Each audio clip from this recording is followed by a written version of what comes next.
All right, welcome. Welcome, everybody. Thank you for coming. It's going to be a nice kind of intimate conversation with Dr. Feather.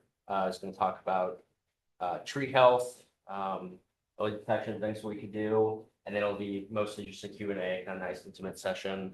It's also being recorded because I know a lot of people in town have obviously a lot of questions about trees. A lot of people care about trees in our town, so they will be viewing later as well. I guess I'll go ahead and just get it started with some questions because that's sounds good with you. Yeah.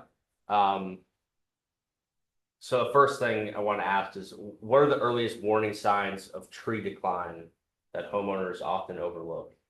I guess specifically in Somerset, but I guess in general. I mean, the obvious stuff's there. If the leaves doesn't produce leaves when in the spring, or Okay. the leaves fall early, or if it's not, so those things are pretty obvious. That I think the most dangerous things on mature trees are if the canopy looks healthy and you have things going on at the base, like decay or because those are the most dangerous trees, health wise, because they can be blown over or fall over. Yeah.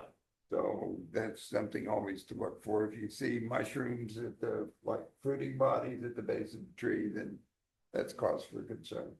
And what's like more seasonal stress and more like serious health problem with the tree? Like, is there sometimes where, I mean, yeah. Well, there's some trees that can tolerate like a leaf drop. Say, yeah, sycamores are notorious for that. They'll drop leaves when it gets very droughty.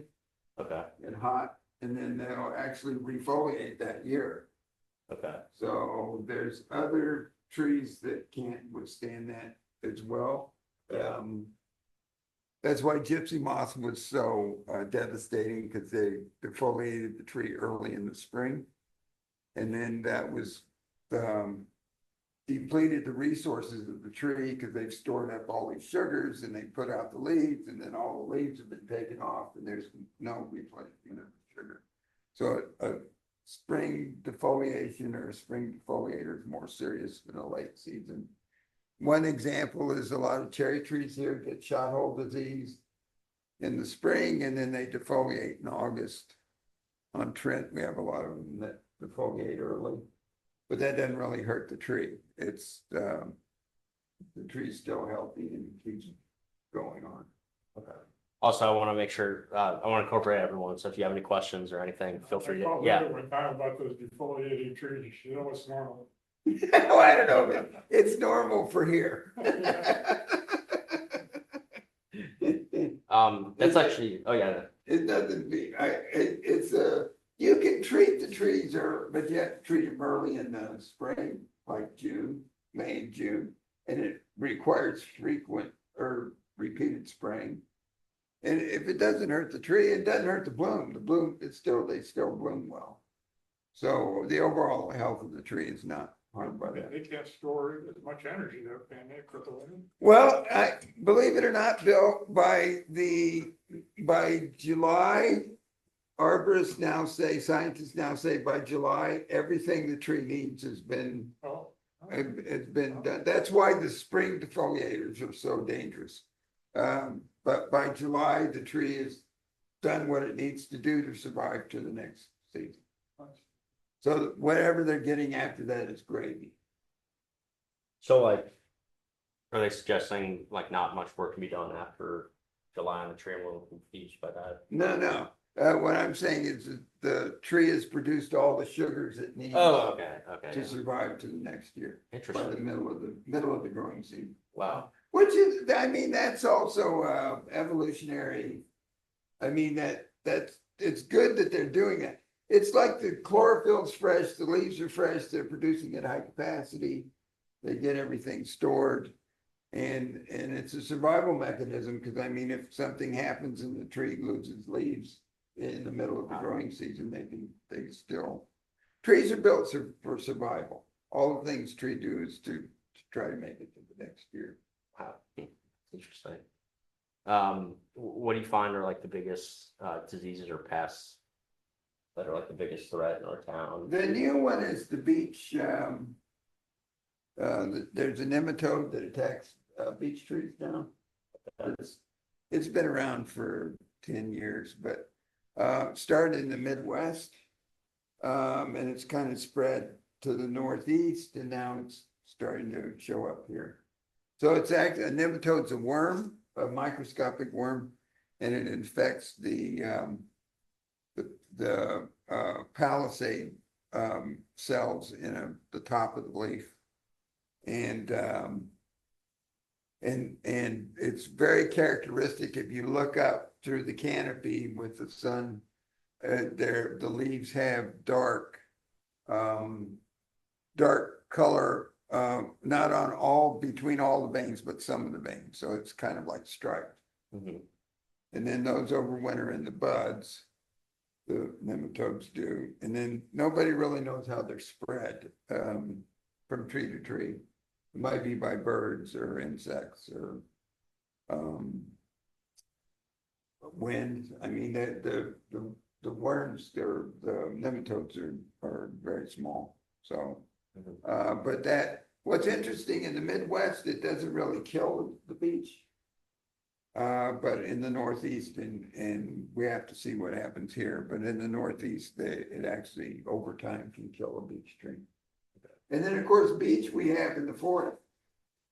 So it's not just a landscape problem, it's it's like emerald ash borer or chestnut blight. I mean, we used to have chestnuts everywhere here, American chestnut. So we have, some residents that, well, most residents in town obviously love their trees, and when they have a private tree that's been infected or doesn't look healthy or, maybe could be recommended for removal, but also has a chance of maybe surviving. Do you have any stories about unfortunate situations where somebody's maybe refused to kind of take down a tree, or when is it really time to really kind of give up on a tree? And that really, I mean, it's a tree, if you're trained, a tree tells you when it needs to go. Okay. I mean, Yeah. But I mean, I look at all the public trees year after year, and then you kind of know from one year to the next if they're declining or okay. It's I mean, they need, if they have a question about a tree, they need to consult their own arborist to come out and look. Yeah, no, I understand that. I guess sometimes people can, understandably don't want Some to give up people on a want to tree. save trees beyond there. I mean, I Yeah. have one tree in section 5 that's sugar maple, and it's dying. Yeah. And then the residents don't want to take it out, so Yeah. we're slowly hacking it down. But Dr. Shigo always said, let a tree die with dignity. Okay. Once you know it's probably not gonna make it, you should take it out and plant the new one. But you should hack it to death. It's not good for the psyche or the tree. Yeah. What's the best process for, I guess, planting a new tree? What's the best time to do that? What's, what can homeowners do to help it grow? Or is it you just kind of plant it and let the Yeah, I weather and mean, nature there's run two its course? seasons, spring and fall. Okay. We used to have trees that we would only plant in the spring and only plant in the fall, but the seasons of, we don't have like these hard freezes anymore, so you can plant any tree during those two seasons. You don't want to plant in the middle of the summer. Some of these grant programs that contract out planting in underserved areas plant in the winter, for February and January. So, Oh, wow. Does soil matter, where, does the soil in your yard matter? Some people have maybe sandy soil and then red clay, depending on the type of tree you plant. Montgomery County is gonna be taking a tree out of my yard so that they can put in a bike path. yeah, We were fighting, but it's whatever, lost cause. out of your yard? they're taking because they're buying back some of my property Yeah. because of the space that they need for this bike/walk path.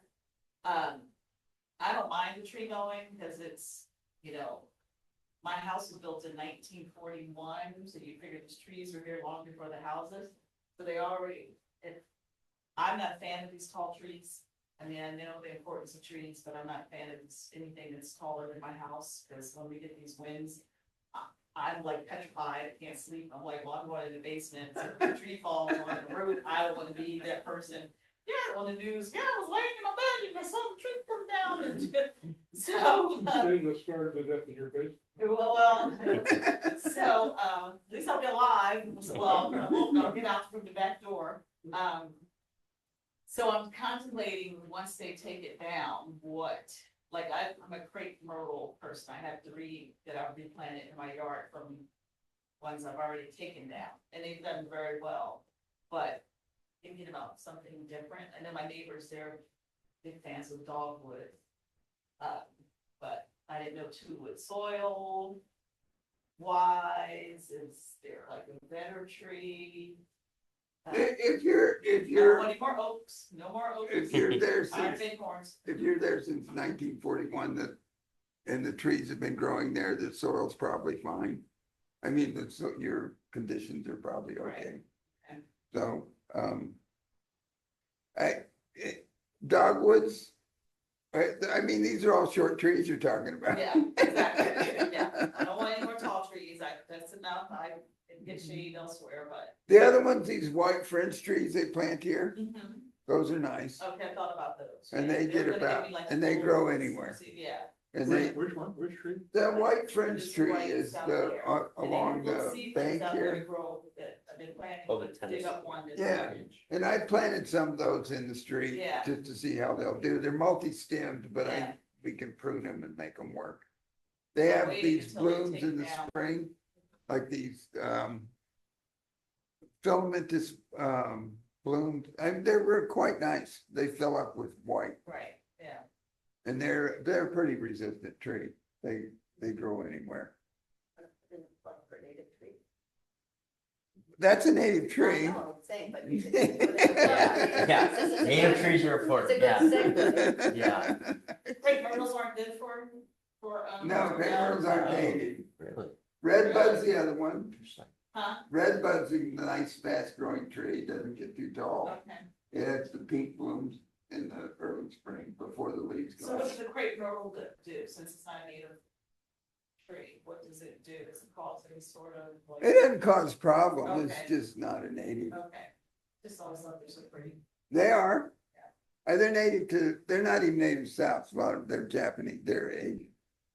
But they They're grow a not lot of native them to in the the South, South. that's where I guess I learned about crepe myrtle was in the South. Yeah, Carolina. but Lot they're of them there. imported. Dr. Egolf, who worked at our US Arboretum, the tree breeding scientist, worked with them, developed all these varieties that are resistant to powdery mildew, was a big disease. And I got all the color and the heights, and it was a career for him. And all of these varieties come from his work. Kind of going back to like diseases and trees, I often wonder, is it something that just will happen, or, how we could possibly catch a cold from someone? Do landscapers, can they possibly bring Oh, disease Yeah, sources it from depends another on- property It to? depends on, Okay, not all of them. On the big trees, it's usually, the big trees in urban areas, it's usually they succumb to stress just being planted where they are. They're not in the woods or out in the open. So, I mean, they have everybody argues with this. I think if a tree's not injured, most trees would grow forever. And there are some trees that are thousands of years. But they're like these junipers that grow in the rocky, on big mountaintops. Right, And they're- so come on. yeah, those are supposed to be thousands of years old, and you have the redwoods. But I think if a tree were not injured, it would probably, there's no endpoint. But even in the woods, trees injure themselves. There's a limb dropping and it hits another limb and then you get decay in there. Usually what it does in trees in the natural environment is decay. Through a wound that happened years ago. And like the decay we have in our trees, those are wounds that happened decades ago, maybe. And then that's when the fungal or bacterial organisms can enter into the tree and start causing the decay. And then structurally they become unsound. There are diseases like we just talked about, the beech tree disease and the emerald ash borer. So there are specific ailments of trees, but for the most part, for the canopy we have, for the most part, those aren't prevalent. Mhm. I I know what we had some, I believe we have great myrtle trees at the pool. They Yeah, have so- the, yeah. yeah. That had, I know they had something, I know That's at my scale. parents' house, they had something like that as well. Is that something new or? No, So my parents have that's- always had a crepe myrtle in their that's- front yard, and this was the first year that it It's happened. been around for a long time, but it's just kind of arrived here maybe 8 or 10 years ago. Okay, And it's a bark scale. So it's a scale insect and it can be treated. And then I've noticed on some of them, one resident, we sprayed dormant oil on some up the street, and then the ones in front of his house got better. We didn't spray those. And then he complimented me on what a good job. So I think that actually now that's starting to, there's a lot of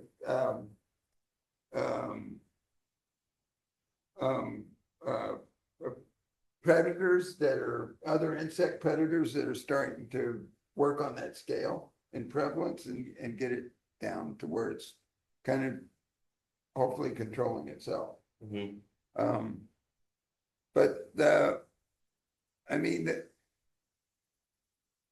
the biggest thing for trees in the urban area is stress, and especially with the changing weather we're having, where we're getting hotter times and maybe not as hard frost, and the water has changed completely. I mean, the rainfall. Like water levels? of- Yeah, of I mean, rain? since 2018, 2018 was the highest rainfall record. Oh, yeah, Record in Maryland, and it was I It's remember. not high Yeah. by a few inches, it was like 20, 15 or 20 inches higher through that year. And then after that, we've been getting these crazy thunderstorms. Yeah, And that's why everybody's concerned about water runoff, because it has changed. I mean, there's pipes. The county system has pipes that aren't big enough to hold the volume anymore. So there are backups and so it's changed. The way water comes down, the natural rainfall it's become more over a shorter period of time. And then I think a lot of these oak trees that mature oak trees, they noticed maybe 2 or 3 years ago. And Anne Arundel County even had a place on the website where you could report ailing white oaks or oaks. And they were trying to figure out what was causing the decline, because it was, I mean, we had them in Town of Chem we had 3, I think it was 2021 or 22. We had 3 die at the same time, all within the same vicinity.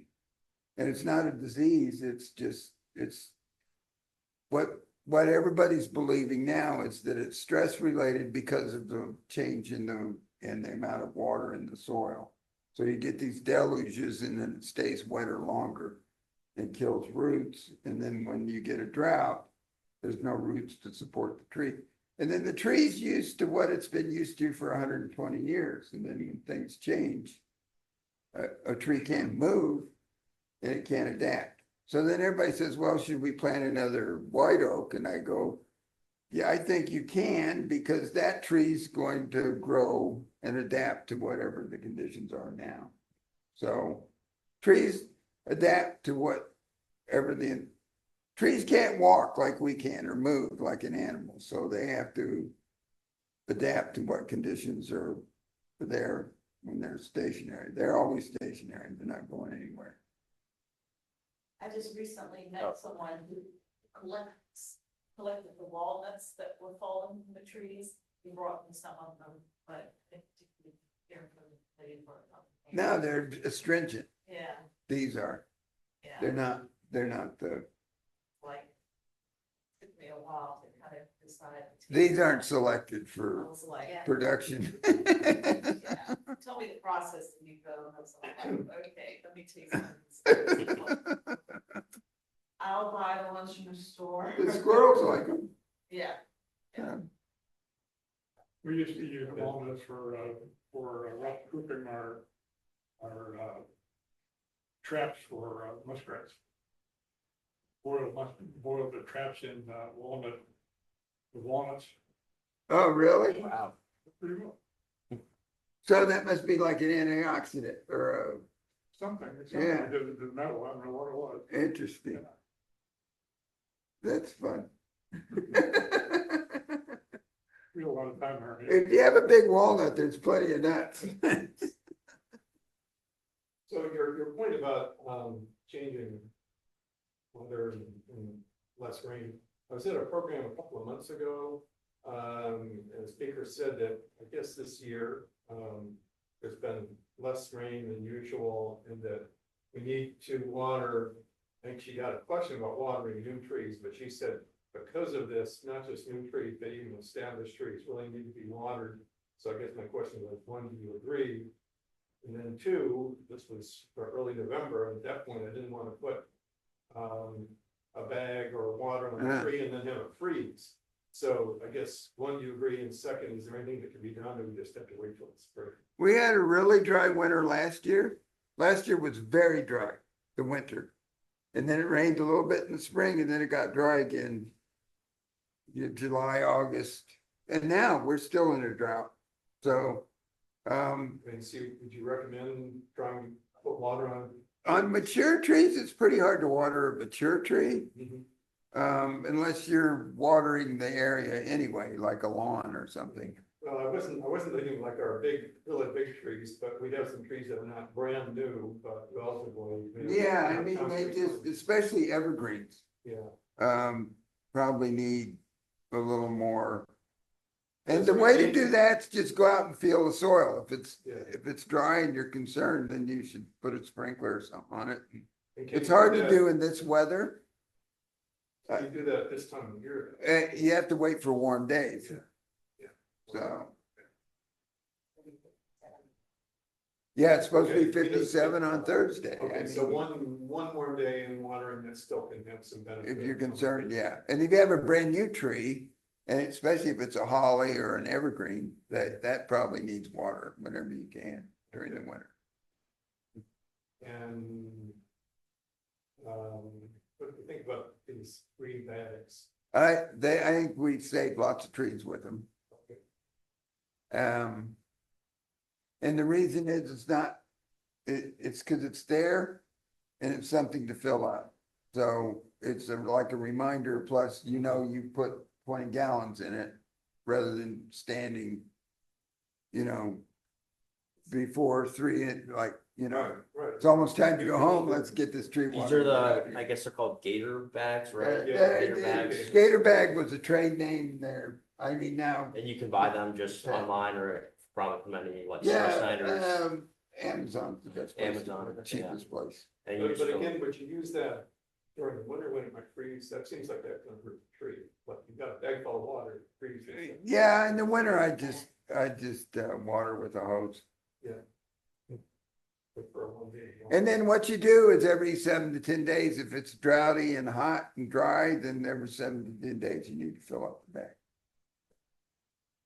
If it rains like a half inch or more, then you don't need to fill a bag that week. Do you tell town residents to refill the bags if you put them on town trees? No, we've done, the staff's watering. I'm curious about the tree of heaven, I believe it's called. The removal of them. It sounds like it's a whole process. They've become an issue because they attract the spotted lantern. They're the favorite, but at the same time, spotted lanternflies get on everything. Yeah. So- But I guess, isn't it, like you can't just cut it down and remove it, No, there's a if whole you- process? If you cut them down, it promotes sprouts. That like the root sprout, stems and then leaves. So, the university or Penn State has developed a method,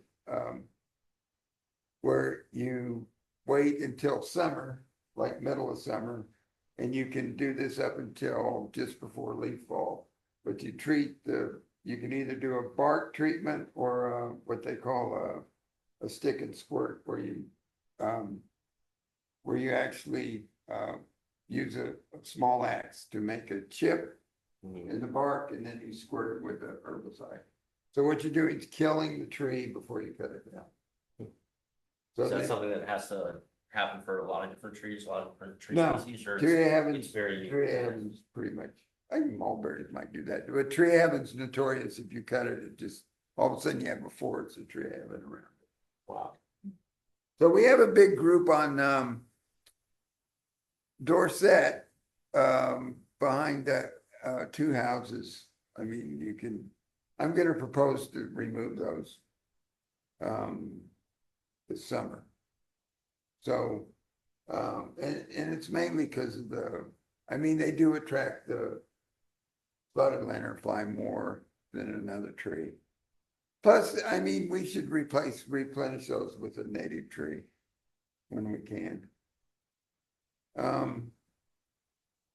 I actually, this is interesting, maybe you all are interested in this. University of Maryland hired I have to remember what the name is. He got his PhD at Harvard, and it's organismal biology, and he's really an ecologist. And he's studying the migration of native plants due to climate change. Like our native list is gonna change eventually, just because our climate's changing. So part of another woman from Cooperative Extension is working on trying to combat invasives with native plants. And they've been successful in this. There's a woman from Virginia that has a newsletter that's been doing this for years.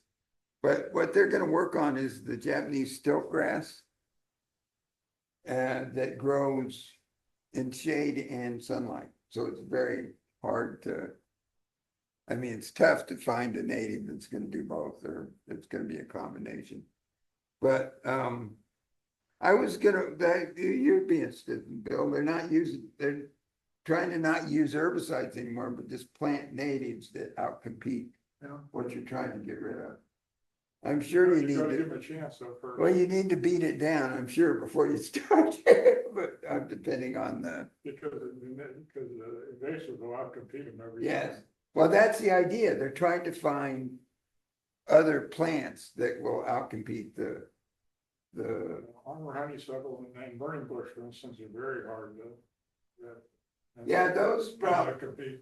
I bet they're probably looking at ground cover, Ivy. ivy and things like that, Okay, I see that. more than Okay. shrubs. Shrubs are hard. You have to start okay. over. And wisteria. And I had a client or a resident in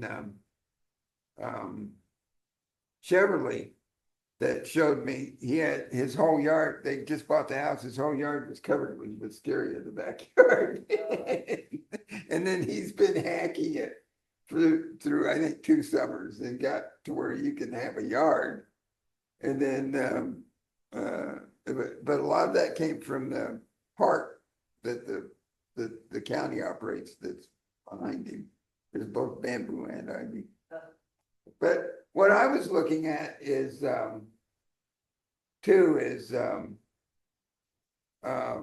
like we have that hillside by the stream that's in the shade that kind of doesn't have anything on it. So I was gonna kind of contact them and see if they'd be interested in working on some things here. It's a great, nothing coming up. Right. Mm. But it's amazing now, there's a lot of online resource to this type of research. There's whole websites for the whole country that describes the migration of natives, and there's lots of databases that I didn't even know about until this meeting, for natives and for climate change. And the university just published a book on native herbaceous plants. Dana Millbank and Post has written about them too. Yeah. So I don't know, that's just something new. I mean, they got this hot shot that just got there. He's gonna want to publish papers, so he's a young guy. It's good to start new again. And the university's supporting it. So we have a good system here for biology and plant sciences, both entomology and plant sciences. The University of Maryland's been big. I mean, they're the ones that started landscape IPM in the whole country. Was Dr. Davidson and Mike Rao worked on getting that concept across in the 80s. So it's a good resource. What would you say are some good, like, short, simple, like, messages? Because I feel like there's a lot of people, I guess, so people my age or just other people that don't really understand the impacts of invasive species. It seems like there's so many invasive species that, can just be like, oh, what's the big deal? Like, there's native, invasive. What do you think are, like, the biggest short, kind of simple messages that can really get through to people? That's like why native is important. The biggest thing is maybe kudzu. Yeah. No, that's the best example. Yeah. But I mean, you start with that and then you work down. I mean, English ivy is another one. Porcelainberry, honeysuckle. And what they do is just they spread quickly and can establish. And then you're Impact wildlife. Yeah, I mean, you're changing the whole environment of what the forest is. So,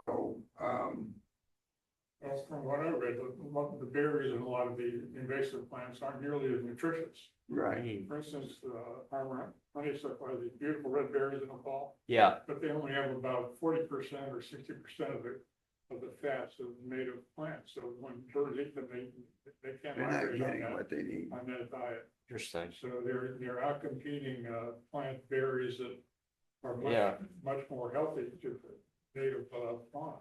And the other thing is the insects haven't evolved to live with those invasive species, and you really want the insects to be around in order for the birds to come back. Yeah. So many birds have been lost already, lost our little species. Yeah. So we really want. Just the snowball effect of just Right. the domino So effect. you Yeah. want native plants, and the insects have evolved for that, so that the insects will come back, so they're gonna feed the birds. It's a whole. I don't know if this is related, it might be related, but I know there's been like a big increase in the fox population, especially in this area. I've seen a lot of different foxes, and I wonder if, like, when you mentioned the berries don't have as much fat in them. I mean, I don't know if the fox are necessarily eating that, but if they are, and now it's not, filling them up as much, I wonder if that's why they're kind of like increasingly coming up to homes and trying to get in the trash and kind of do other things, but yeah. They just turn, fox are mainly carnivores. I mean, they do. They're not like bears eat everything. Yeah. I think fox are just after rabbits. Okay. Actually, I was out talking to an electrician at my house this morning, getting an estimate for something we're doing. And we're standing in my backyard and this fox this big ran right past us. Yeah. And I've seen him before, or her, They're really and cool. I think they may have a burrow in my back. I have no idea. But the guy's, you know, not as old as me, but he said, that's close enough. I've been to a fox. Yeah, I've noticed there's been a lot more. I go, oh, man, that fox has been here before. Yeah. I guess I've one more question and I'll probably end the recording and everyone's welcome to stay to chat. I guess, my question is, for those watching the recording or those here today, what are one or two actions you could say, someone could take to support tree health? Like what would those be? Your top recommendations? If you have space, plant more trees. Plant more trees? Okay. Plant more Probably trees. canopy helps more than tree health. Okay. So if you have space and want a tree, you should plant a tree. Great. Well, thank you so much for coming today and answering these questions. Really appreciate it and appreciate all your expertise. Thank you. I have one question.